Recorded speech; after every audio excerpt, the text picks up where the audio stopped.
Welcome to the Investing Master Series. My name is James Boyd. We welcome all of you here today on this June 3rd. Sorry for my red face. I was helping do a rock project on the park strip, and it did not realize how bad I was getting burnt. This is a good reminder for sunscreen. So anyway, a little fun with you. I'm glad you're on the butt of the joke and you enjoy it. So we'd also like to welcome Barbara Armstrong in the chat. We welcome her, fellow instructor. And also we got Michelle, Amanda, Bill, or also known as Yoda, with us as well. Daksha, Tuffy, Fayez, watching that Canadian dollar, eh? And many of you, you've got JP as well. So welcome to all. Now, just real quick, as we get started, remember that Barbara and I, we do post on educational content on X. Feel free to follow us there. And I do post, and Barbara also posts daily as well. So just real quick as we get started, our class is really on stocks, options, okay? Those will be the two types of investing that we do. So we will do stocks. I don't want you to think it's just options, but we will talk about options occasionally. Also remember that options carry a high level of risk and are not suitable for all investors. Also understand that when we talk about the information is provided for general informational purposes only, should not be considered an individualized recommendation or endorsement of any particular security, chart pattern, or investment strategy. That will be something we bring up quite a bit here today, is the chart patterns that we're seeing and the investment strategy. Now, some of the strategies you might really be interested in, and other strategies you might say, I'm not interested. That's okay. Barbara and I do the same thing. Some things interest us more than others, and it might interest us more than others at different times in our lives.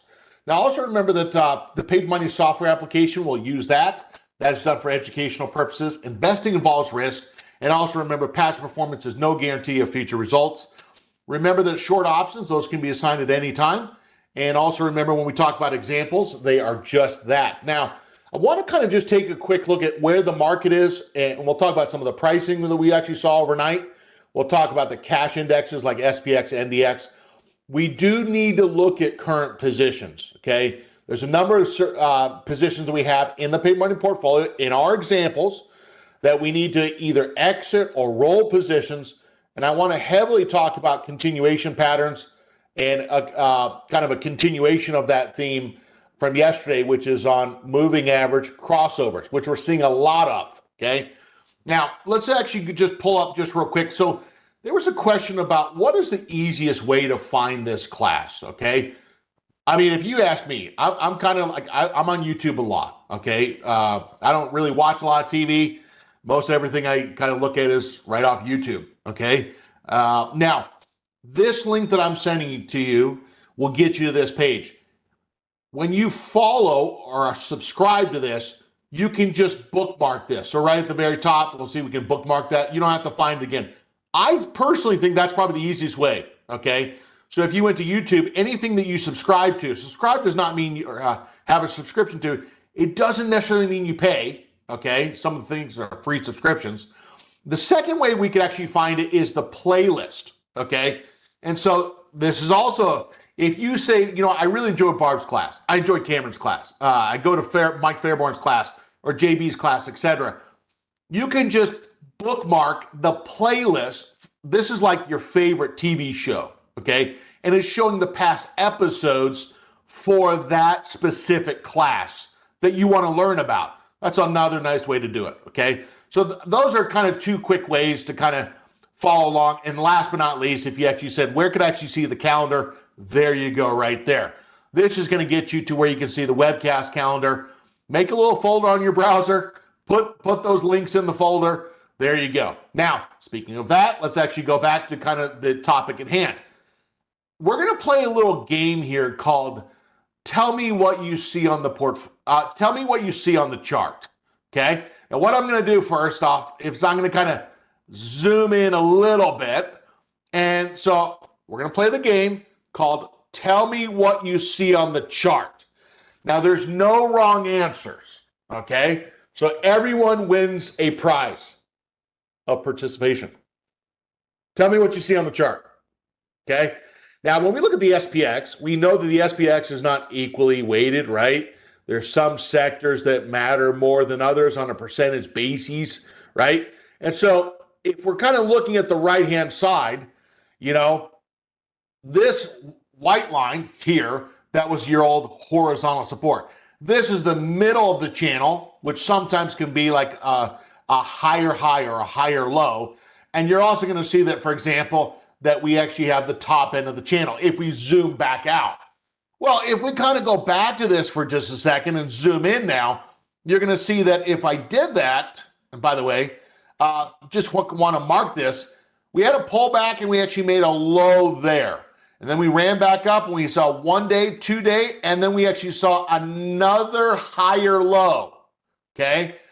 And then from there, what you're going to notice is the last couple of days, we've been seeing the 10-period moving average. That's a green color on the moving average. We'll come to that in just a moment. But right now, really kind of seeing like a little crossover, okay? Now, if we take a look at this, what you're going to notice is some investors might say, James, what you failed to mention is the long tails.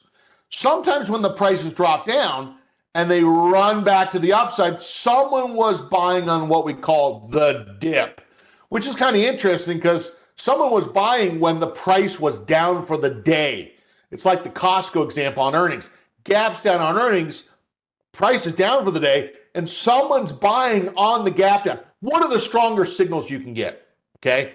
Now, if we take a look at this, kind of now starting to see the crossover / the shading. So the SPX, we're now questioning, could the SPX go to can it get past the middle of the channel? How many of you think that it could get through the middle of the channel? How many of you are saying, James, I've packed my bags for the potential price target of 61.12? Vote now or forever hold your peace. And do not be a technician that says, yeah, just as I speculated, it went up, but you never said that. Okay, so a technician, you're trying to look from now going forward. What do you think it could do? Now, what might give us some indication of what it could do? Well, go look at the higher beta areas. Tell me what the higher beta areas are, right? Everyone fascinates, they're like staring at the SPX. I don't think that's really the key. I think you need to look at kind of where those, the higher beta sectors, if we said, well, how is technology performing? Tell me what you see. Technology is not lagging. If we actually take a look at, let's say, the discretionaries, you're going to see the discretionaries, they're not lagging, but we could actually say it's a little bit behind, a little bit, but it's kind of in that triangle type pattern, okay? Now, and you're going to kind of see that we're getting to that apex. The apex is when those lines start to pinch. Could we start to break out? The other sector, if I said, well, what's another kind of sector in here that has a heavier weighting to the S&P? It's financials. We cannot say that financials have fallen apart here. Financials are trying to make a higher plateau of support. And so we really say right now that technology is leading, okay? You'd want to see actually discretionaries get a push. Financials actually hold the 619, and some investors actually like to look at the SOX itself. And if we look at the SOX, I think we would probably say that it's not bearish, okay? Typically, when you get a crossover in a candle like that, that's probably not a bearish setup, okay? Now, what about volatility? I mean, is volatility going to the upside? Well, we can't say that. We actually saw a negative moving average crossover. Okay, I'm like, take that out, okay? JB dancing on the screen. I don't want to see that on my Twitter feed. But if we take a look at this, some investors might say, James, when I see that, for some investors, they might like that. Volatility falling down. Now remember, it's what Kevin and I talked about on Friday. If volatility stays lower, that is typically a bullish type of environment, okay? Now, we've said for months, it's pretty hard to imagine that the VIX is going to stay right around that 12, 13 like historically if we get to the low end of the range. What our thinking has been, what we've been speculating, okay, ideas, is that maybe the old 12, 13 might be the new 18, 19. So remember, if the VIX is at 16, investors are really expecting that the S&P might fluctuate about 1%. So if we're at 18, investors are forecasting that maybe the market moves 1.1, 1.2% top to bottom on a daily basis. Could it go higher or lower than that on a daily basis? Sure, it's a forecast, okay? It's what they're expecting, okay? Now, also, if we go back to, let's say, first off, and I'm just going to kind of speak to some of these things, okay? If we look at prices overnight, crude oil has ticked to the upside. We actually did see, and I can't pull up crude oil chart, okay? So that's why I can't pull it up, but you can pull it up.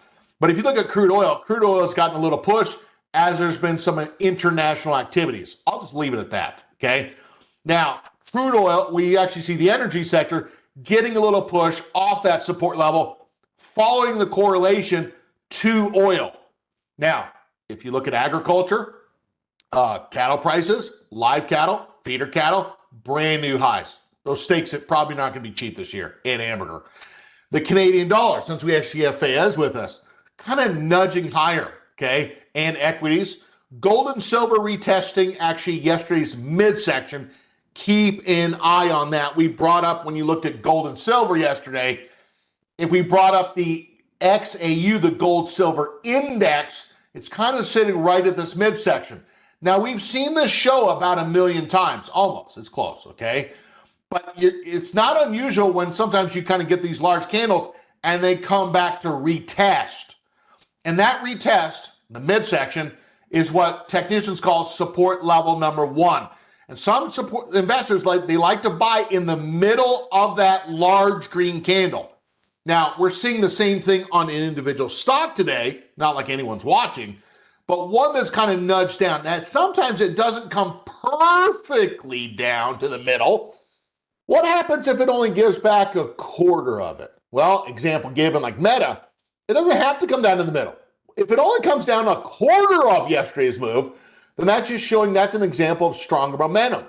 Some people will buy into the red candle or on the red candle, and some investors say, look, I'm going to actually set up a buy stop order if it takes out today's high, thinking that if it were to do that, then it's actually showing momentum, okay? So now, a couple of things out there. So first off, we mentioned technology leading with the semiconductors. The one thing we also want to keep an eye on, if we're kind of looking for that more strength, okay? Discretionaries, you want the financials to actually get involved. When we actually say the financials, I think it is worth noting when you take a look at some of these credit cards, which have been the leader in the space among insurers, credit cards, Visa, MasterCard, okay, Travelers, COF, these areas have actually been some pretty strong moving stocks. We also have to kind of look at the insurers. If we're talking about financials, MetLife not breaking inside the old channel yet. AIG carving to the upside. Chubb, CB, that's actually the one that's also getting moved. Do not forget about the insurers, okay? So keep an eye on those as well. Now, what I want to do is kind of take a look at kind of some Dow stocks just real quick. Walmart actually here today, trying to get a push above the prior high. Keep an eye on that. Its twin cousin, Costco, getting a little push, traded above 1060 here today. Boeing, okay, the one we've kind of talked about a little bit, and you're going to see that Boeing did go up actually up today and make a brand new high at 215. Now, the one I also want us to kind of keep an eye on, go back to credit cards for just a moment, the one that kind of has the pattern of like pinching is really kind of like the American Express chart, okay? And what you'll kind of notice is if we kind of looked at that, could this be the breakout? Today's intraday low, not like anyone's watching. Someone went right down or saw the bounce off the 20-period moving average, and someone was waiting there with a basket, maybe not a basket, maybe they actually said, look, I'm going to buy right off the moving average, and someone left the lower shadow right near the moving average. Someone clearly is watching, okay? Now, what I want to do is let's kind of take a look at some current positions, and then we're going to talk about some new examples, okay? Now, here's the thing. It's not about just putting positions on, okay? It's about managing positions and trying to kind of, the investors taking risk and trying to manage risk and potential profits. Now, what I want to do just real quick is I want to kind of show some of the things that are in the portfolio. So if you said, James, I've never attended your class before, I don't know what you're in, okay? In the examples you've done. We label this as stocks and long synthetics, strategies that are just more sensitive to direction, okay? You got short puts, covered calls, short verticals, and long verticals. Now, in this class, Investing Master Series, we're mostly gonna be directional, okay? Meaning, most of our examples are gonna probably have a delta greater than 30. However, when we do, like, say, verticals, that's not gonna be typically true. That's gonna be probably our lowest delta strategy. But still, most cases, it's gonna be more positive delta, more bullish type strategies. Why? Because the trend tends to be up, Now, what I wanna do is, first off, is I wanna go back down to this vertical section for just a moment. And if I look at kind of let's start with the short verticals. Some of the things we see in short verticals here is 77% on NVIDIA, about 50% on Palantir, 96% on really VZ. Now, if I went back to VZ for just a moment, this trade sold the 40 and bought the 25 put. Now, that is not really your typical vertical. Matter of fact, if we kind of did this right, I'd probably move it to the group of really more of like short puts. Why? Well, because that long put for downside protection, it's not like the 37.5, the 35, and so on, okay? That long put, the 25, was really only purchased for 6 cents. We talked about why an investor might consider that. Now, so this trade, if we said what it really isn't, it was really done with a focus of that the stock could stay above 40. Now, we always kind of joke, okay? When the investor sells the pets, okay, the goal is to sell when the premium is high and buy back when the premium is low, okay? Sell high, buy low. Now, if we go back, now the problem with actually selling those pets is you can only get the dadgum premium. That's it. So here's the deal. We could wait the next 17 days, but we're only going to make, in this case, if we do, 6.5 more cents, or $6.5, and you got 2 contracts, so it'll be $13. So what the investor might do is they might say, James, I'm not going to stay in that trade to try to make $13 more when what's in my potential hand is $285. Because that would be foolish, because you could risk the 285 plus the max loss on top of that. So you get to what we call the law of diminishing returns. So expiration, don't think, well, I got more times, I can make more money. You got to look and see, well, how much more money could you make? And then what are you risking to try to make that? Now, I do want to say something just real quick regarding the telecoms. When you look at VZ, these have been neutral. Now, this is what's mind-blowing, okay? When I first looked at short puts for the first time, I thought to myself, wait, when was this sold? It was sold on April 7th, okay? Almost 2 months ago. Go back to the chart, and if we look at that chart, on April 7th, where was the stock? April 7th was right there. This stock is up $1 from that closing price from where it was. And so how did it make money? Did it really make money from direction?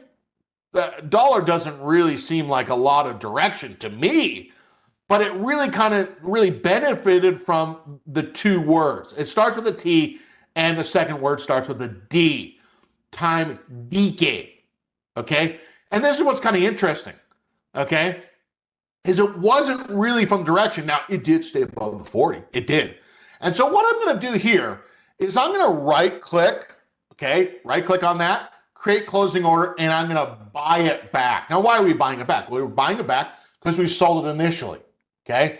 So if we have -2 contracts, how do we get to 0? Well, basic math now. You got to buy 2.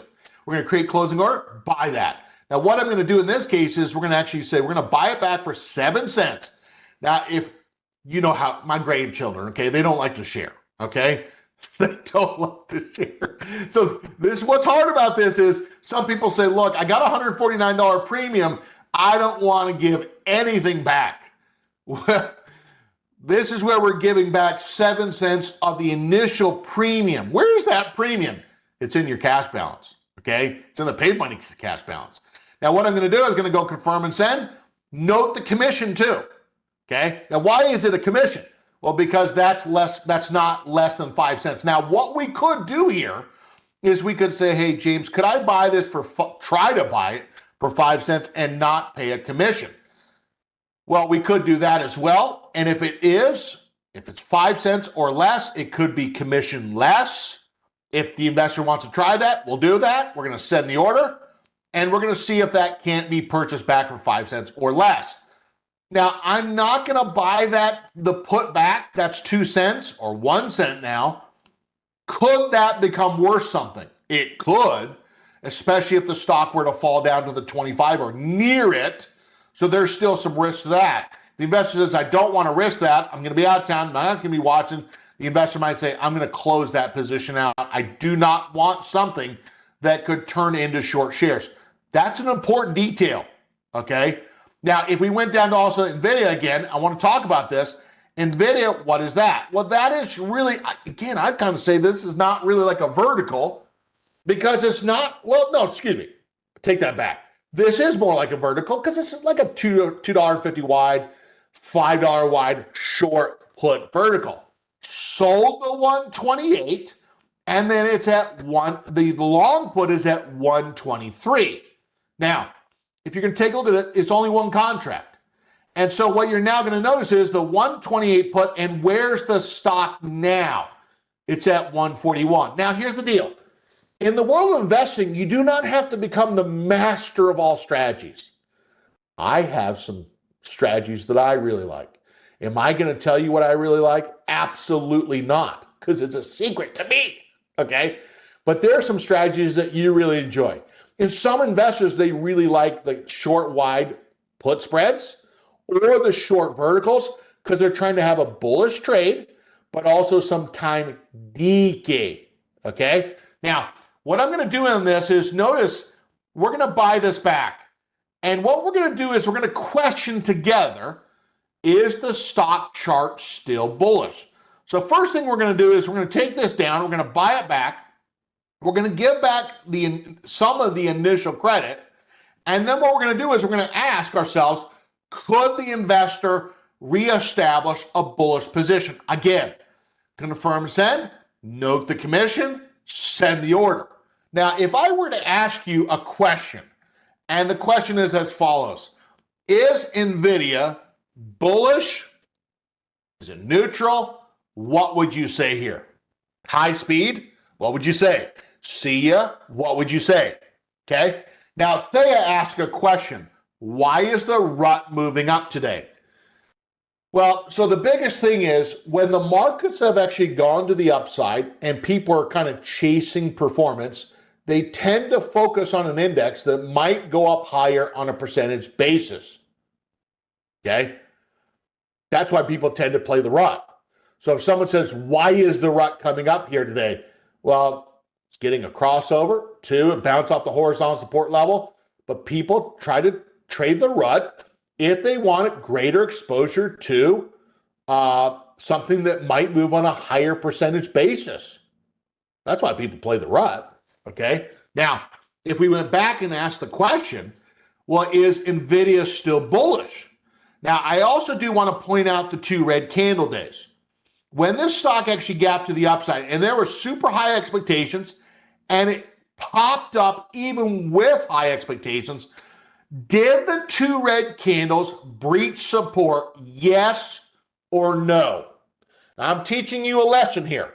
If you get scared every time you see red candles, it is going to be very, very, very difficult for you to ride trend.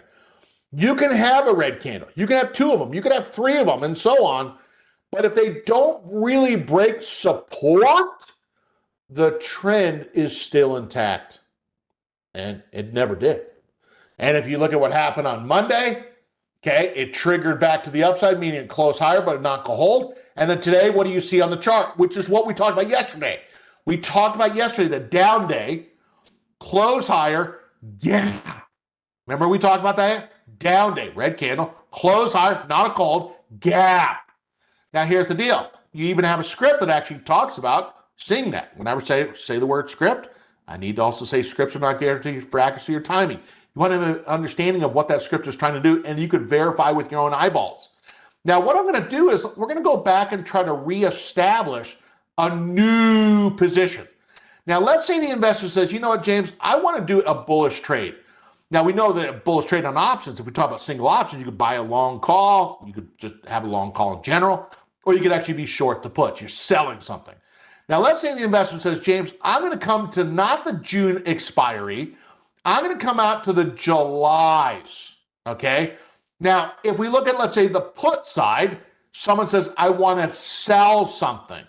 Well, if you sell something, you get an upfront premium, okay? And you're trying to really play probability. Now, if we were to say, well, which strike, okay? Well, we're looking at the 140, which is the at the money, okay? And if we look up on the table or lower on the strike, what you're now going to see is, okay, you're going to now notice that I'm going to kind of mark that for the at the money, and that has a 42 delta. Now, that's not unusual. Usually the at the money strike probably has a delta between 40 and 55, okay? Now, if we looked at something out of the money or below, you actually see we have a delta of 32. Now, just remember when we talk about delta, it's looking at the change in the option price given a $1 change in the stock price, approximately. Now, what I'm going to do is if the investor said, James, I am more bullish on NVIDIA, could they decide to try to sell something closer to at the money?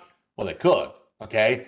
Greater risk, okay? Greater sensitivity to price movement and so on. If the investor said, James, I don't really want to sell that close, I really want to kind of sell something like the 135s. Okay, this is where you're trying to kind of trade probability, but also have a little bit higher premium.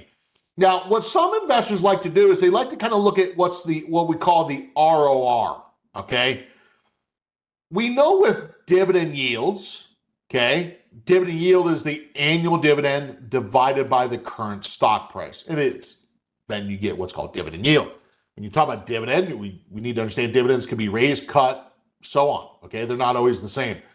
And if we take a look at, let's say, the ROR, the return on risk, it's the same idea, but here we're not looking at dividend. We're really looking at the option yield or premium divided by the current stock price. And what you're now going to notice is these percentages are really kind of telling investors, hey, what's the premium in relationship to the current stock price? And some investors usually want a certain yield or higher. Now, again, what we say the ROR is really the option premium divided by the current stock price. Same type of idea, but on stock dividend divided by the current stock price. Here we're just talking about in terms of options. Now, if the investor said, James, whenever I sell something, I want to get a minimum 3%. Well, that doesn't necessarily mean it's better. It just means that it's fitting the criteria, and the higher the percent doesn't mean it's better. It means it's more volatile, okay? Now, what I'm going to do on this is we're going to right-click on that 135, the bid price. We're going to come down to sell, and what we're now going to do is we're going to go to vertical, okay? Now, what I'm going to do is I'm going to widen out the strikes here. So when we talk about buying a put out of the money, how far out of the money? Well, in our examples we talked about historically, we look for, let's say, a strike that has a delta of 10 or less. Why delta 10 or less? Something that's pretty far out of the money. That's number one. Now, the number two is, does the investor just blindly say, I'm taking the first one that has a delta 10 or less? Well, you might go look and say, well, what's the bid-ask spread like? What's the liquidity like? Now, the funny thing with NVIDIA, there's many strikes that have high volume and open interest and a tight bid-ask spread. There's this one, there's this one, there's this one.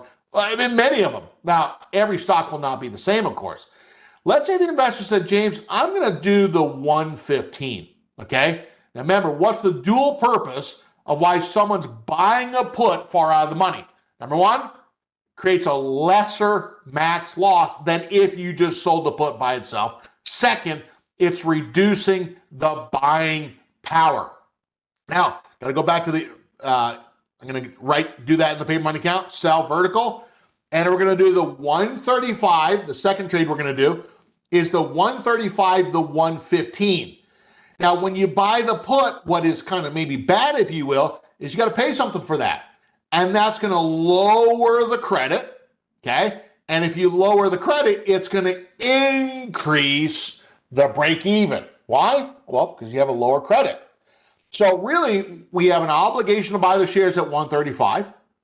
We're getting actually an upfront credit of 346. And if you take 135 less 346, you really get a break-even stock price of 131.54. Now, what do you want the stock to do? Go up and burn time, okay? Now, if we did this one contract, you're going to notice also the commissions as well, okay?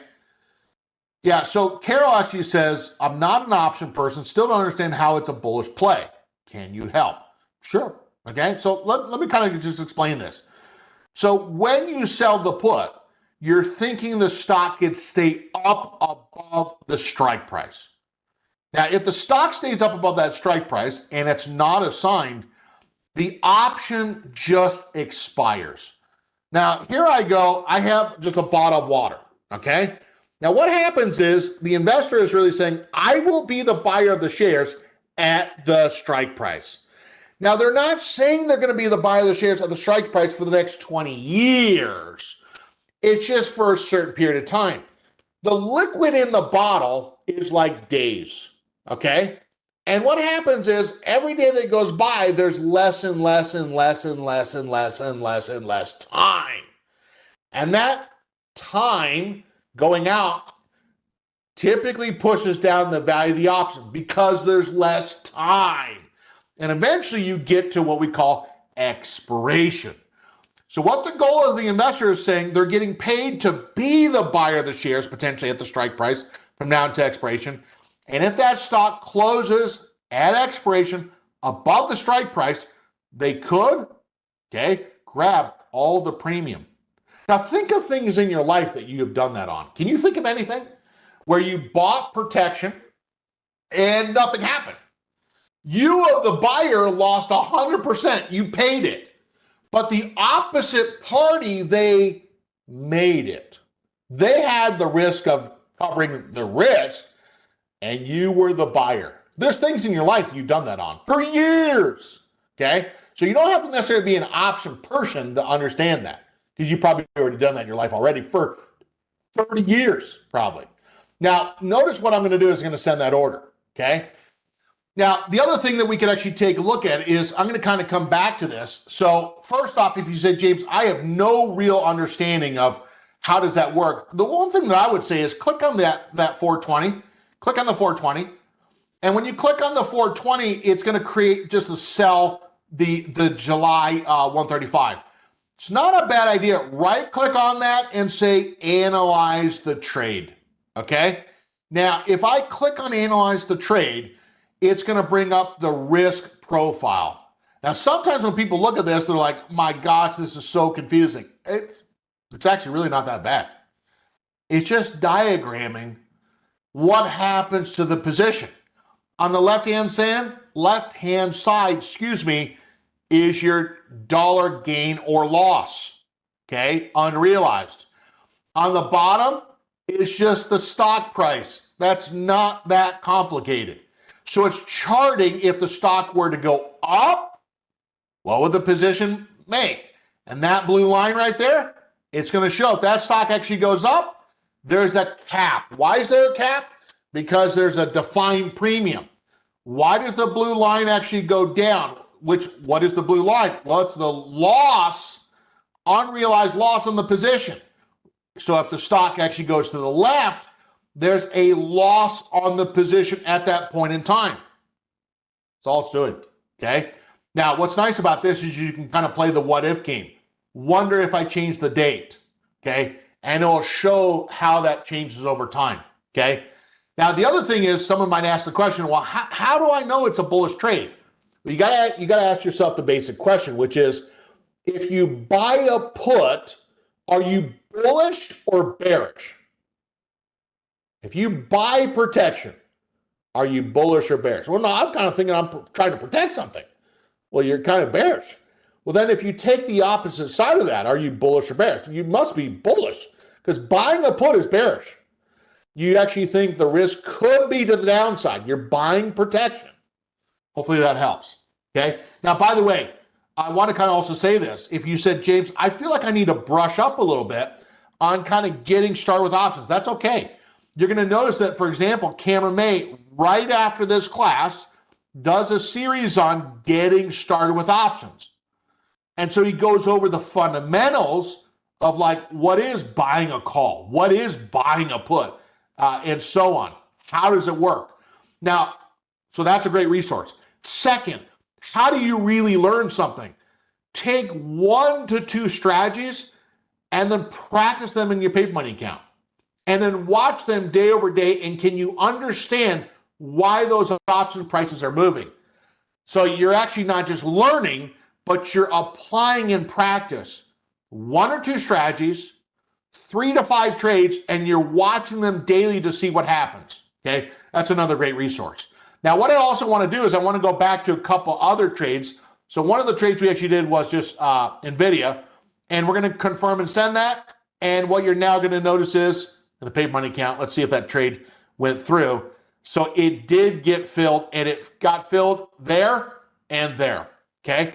Now, what I want to do is I want to kind of fast fire in a couple other stocks that might be standing out to some technicians. Now, what I want to do is I want to pull up a couple stocks, and I want to kind of start with a couple. And one I'm going to pull up is I'm going to pull up App. Okay. Now, App, this is one of the stocks that, for example, has gotten above 381. We're going to keep an eye on that. We talked about that last week. We had some lower shadows there from last week. We're going to keep an eye on App. The other one we're going to keep an eye on in examples is Palantir. Notice Palantir kind of had this little prior high, scoop down, rally back to the upside, and now we're kind of sitting right on that prior high. Now, some investors, when we talk about breakouts, we talk about getting a green candle where the body of the candle is above the resistance. What day tends to be the high of the breakout? Well, where we get a red candle, it tends to be the second day. Lo and behold, here we are. Many times investors like to say, James, it broke out. Now we have the check back. Could Palantir try to get really a bounce off this old prior high? The old high could become the new higher low. Keep an eye on actually Palantir. Now, the other one is CrowdStrike. CrowdStrike, we talk about cybersecurity, right? Which has been a big thing, my gosh, okay? Zscaler being one of the bigger ones, that one went bananas. I'm not sure if that's a technical term, or we could say it really went up aggressively, okay? CrowdStrike kind of being in that theme as well, or that space, and you're kind of seeing that it really, same idea. Notice the pattern again. What's the pattern? Well, when it broke out, green candle above resistance, the body, breakout, that's the definition, right? Second day, red candle, okay? That is the red candle. Did it break support? No, it's just a red candle, okay? What happened the third day? Another red candle. Did that red candle break support? No, went right down to it though. And you're going to see that all of a sudden we have what we call a close higher day. Now, the next day, if you gap to the upside, some technicians might say we had a down day, red candle, close higher, not a cold, and then it gaps. Now, if it doesn't gap, some investors might say, James, I wanted to trade above that 529 high or close above it. Our definition of close is in the last 90 minutes of the market day. Let's see if it gaps. I don't know either. Did it gap? The answer is no, it did not gap. But by the end of the day, did it close above the high of the lowest, most recent red candle? It did. That was on yesterday. So CrowdStrike actually getting a bounce, and actually today gapped up a little bit higher. Now, what's causing that gap? Well, some people might have had a little delay as far as when they saw that, and they said, I'm going to put my order in overnight or in the morning, and the stock price pops. Now, could it also be caused by news as well? The answer is yes. Now, the other one we're going to keep an eye on as well, maybe do a sample trade on, is DoorDash. Okay. And this is really like more of a phenomenon that we've really been seeing as far as people not wanting to go to a restaurant, but people wanting to actually have the food delivered to their house. I know you might be saying, well, why? Okay. And we're going to come to that. The two trades we're going to do in closing here is on Palo Alto Networks and Dash. Now, what I'm going to do is on DoorDash is we're going to look at, now, by the way, let's look at the weekly chart. Okay. When you look at the 3-year weekly, this is the trend that we're seeing. Okay.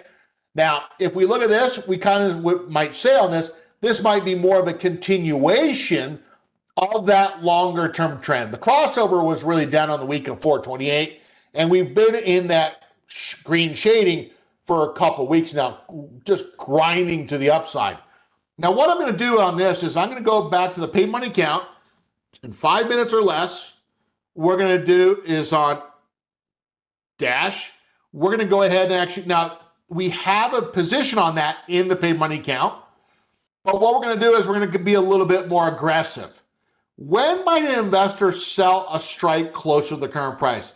If they actually think their entry is pretty solid, they could choose a strike closer to the current price. However, you have a greater chance that it could be in the money at expiration and a greater chance potentially of assignment. Okay, perhaps. We're going to right click on this, sell vertical, and we're going to sell the 210, buy the 200. Now, notice when we do the 210 to 200, the credit is 350, and that's really going to give us a max loss of 650. When you look at the numbers real quick, 350 maximum gain, given the vertical, divided by 650 maximum loss, it's 53%. Why is it so daggum high? Why is that higher than normal? It's because you're selling at the money. Bigger premium, lower max loss. That does not necessarily mean it's better. That means you're probably changing something to sweeten the percentages, okay? Now, when we actually go back and look at this and say, well, what is the volatility on that? For the July expiry, it's really 40%. So it is pretty volatile. So in this one we're going to do, Dash, thinking it might continue. The word of the day is continuation. Could it? Now I'm going to send that order. And now what we're going to do is we're going to go back to the last one, which is Palantir. And if you look at Palantir, same idea with Palantir. PanW, excuse me. PanW. Okay. And I'm going to go back to the regular candles here. And if you zoom in on this, you're going to kind of notice that we had this gap down. Now, we've talked about gap downs quite a bit, right? Where when you gap down in price, okay, can it get above where it gaps down to? Gap down to there. It got above there. There. Where did it go back down to?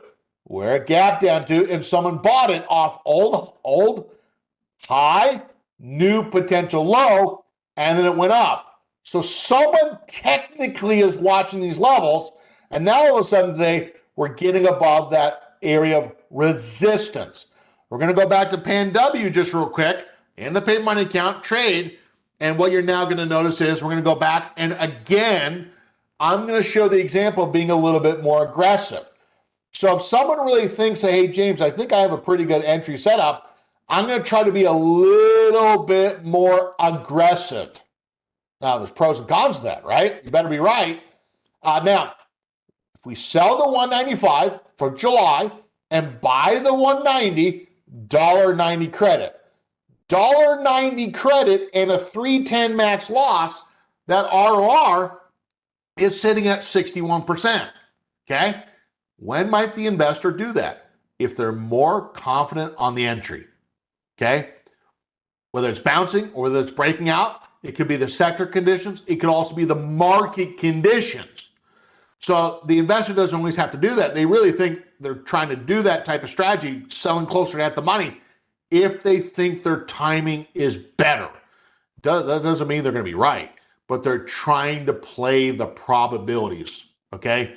And now what I'm going to do is send that order. Now what I want you to do is I want you to practice selling put spreads more at the money. Something that probably has a 40 to 45 delta. I want you to practice that. I think of a lot of investors probably practice something more out of the money. That's fine. But I want you to practice something more that's at the money. Okay. Now, I also want to go back to what we said before. If you said, James, I feel like I need to sharpen the saw a little bit, notice that Cameron May actually teaches the class Getting Started with Options right after this. And feel free to practice with our paper money trades that we did in class together. They're not recommendations, they're examples. And also remember that Barbara Armstrong, if you said, James, I feel like I need to improve with my technical analysis, Barbara Armstrong, who's with us, will be teaching at 2 Eastern here today as well. Now, I got to wrap it up here, but a quick reminder that with what we discussed, it was done, for example, in illustrative purposes only. You can also follow me on X as I post weekly as well there, and check that out as well. And I also post announcements there as well. Remember, with what we discussed, it was done for example and illustrative purposes only. Stay tuned for Cameron May coming up next, and feel free to join Barbara Armstrong as well. And this has been the class on the Investing Master Series. I wish you a great day, and may these moving averages continue to cross over. Question mark. We're going to find out over the next couple of days, is there really any continuance to what we're seeing on these charts? Thanks so much. Take care. Bye-bye.